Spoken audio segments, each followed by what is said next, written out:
1723 podcast with me, your host, Shaun Butler. Now, today we take a look at John Pine and the Frontispiece of the Book of Constitutions. John Pine was born in London and studied engraving under Bernard Picart in Amsterdam.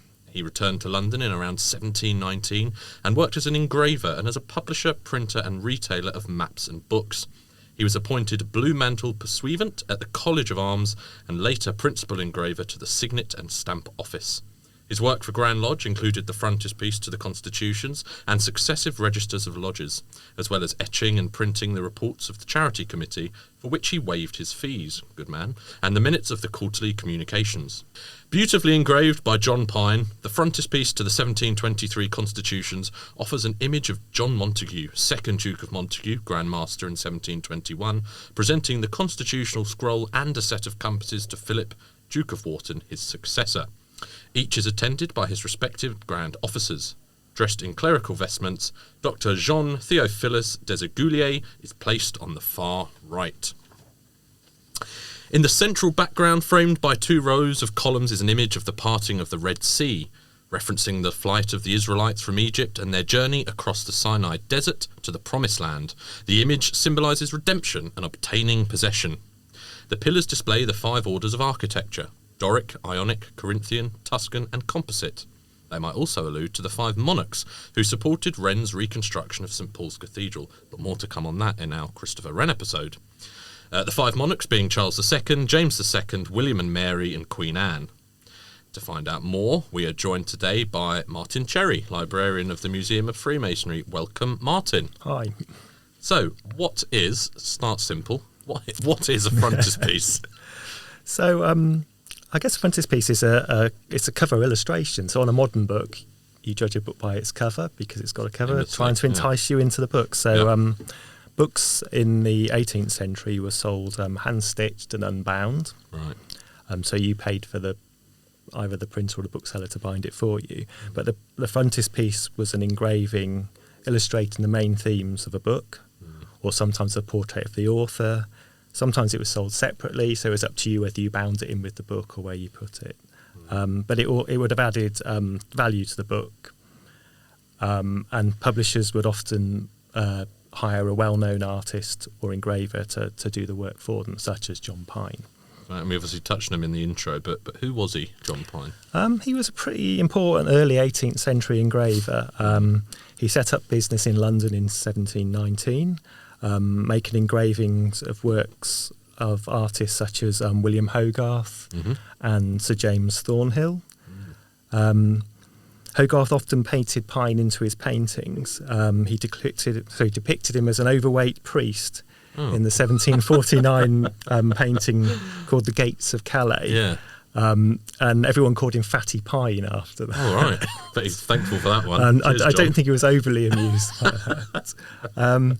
Then there's a much more affectionate portrait of Pine done by Hogarth, who depicts him in a sort of Rembrandt style with a sort of floppy hat, looking very sort of regal. That's more like it, William. Yeah. And we've got a copy of that engraving in the museum collection. We recently lent it to the Hogarth exhibition at the Tate Gallery. Oh, fantastic. And sorry, was he a Freemason? Yeah, both Pine, Thornhill and Hogarth are Freemasons. Pine was a member of a couple of London lodges, one meeting at the Globe in Moorgate and the other at the Horn Tavern in Westminster. In the early years of Grand Lodge, the members processed from church to the meeting place of Grand Lodge. So Grand Lodge met in various taverns or livery halls and things. And they would have a very formal procession in regalia. And Pine used to lead the procession carrying a flag, and he was like the procession's marshal. So one of his other names was Marshal Pine, so he was there at the front. As an engraver, he printed, you've already mentioned the lists of lodges. So these were, they're a bit like the precursors of the Grand Lodge yearbooks. Right, okay. So they would be an engraved list, and what they would put on the list was the pub sign where the lodge was meeting, and then they'd tell you where it was. Right, okay. So it might be a picture of the Goose and Gridiron, which was and then it would say in St Paul's Churchyard, and then it would say every Thursday or third Thursday of the month, and so that was when and then it would have the date when the lodge was founded. And these were like the official lists of lodges. So if you're a lodge under the Grand Lodge of England, you had to be on these official lists. Right, and they I'm talk with about you. lodges being struck off or lodges being removed. And Yeah. things. So, and it was quite a lucrative thing for Pine. So obviously, the lodges were always changing. Yes. Where they met. Of course. They fall out with the landlord and be off somewhere else. So he'd be out there Particularly chiseling messy out festive board. a new Chiseling. pub sign. So, and of course, his frontispiece for the Constitutions is one of the truly iconic images absolutely. of Freemasonry. You buy a book about Freemasonry anywhere in the world, and one of the first images you'll see is Pine's frontispiece for Anderson's Constitution. So I think most listeners would have seen it. If you haven't, do take a look at our social media page because it will be inundated with images of this thing. But can you give us a little guide about what's actually going in the image? Because it's not immediately clear to the uneducated, is it? So, I mean, obviously you talked about it in the introduction. Yeah. You've got this image of it sort of looks like a piece of staging.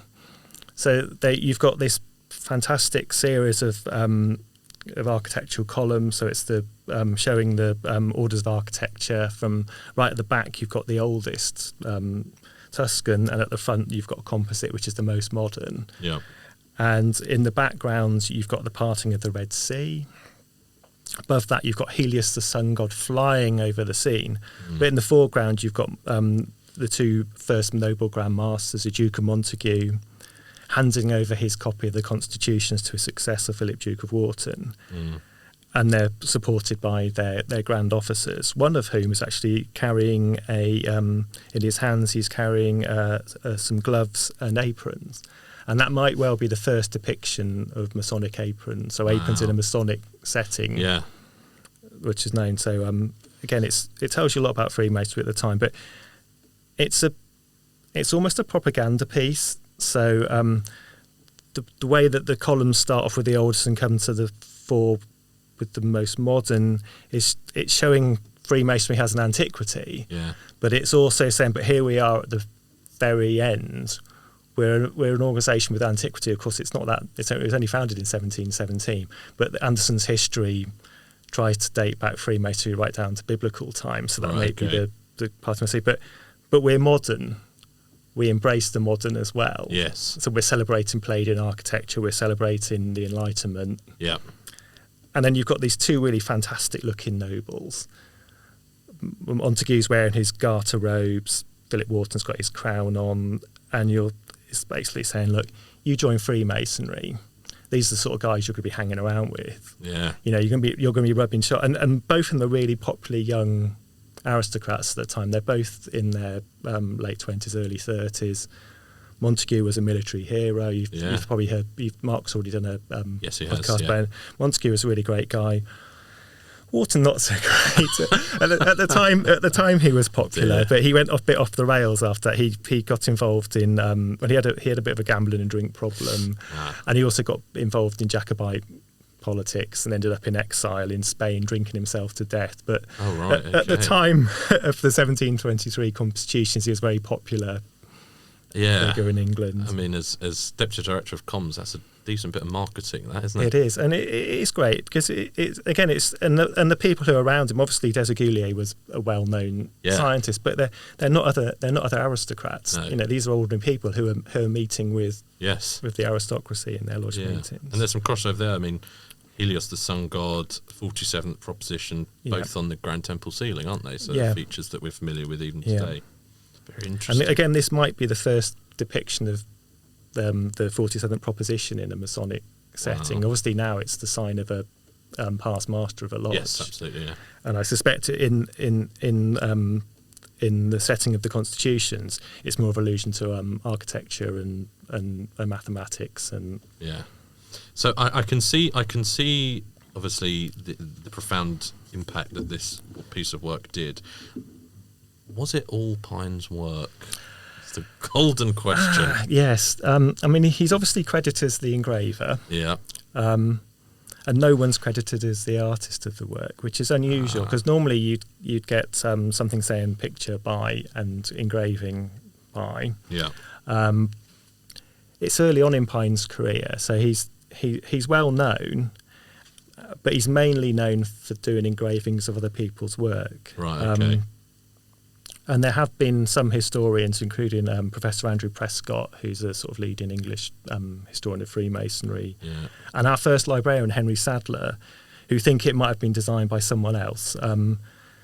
Sadler thinks it may be Thornhill or Hogarth, and Andrew Prescott thinks it was James Thornhill.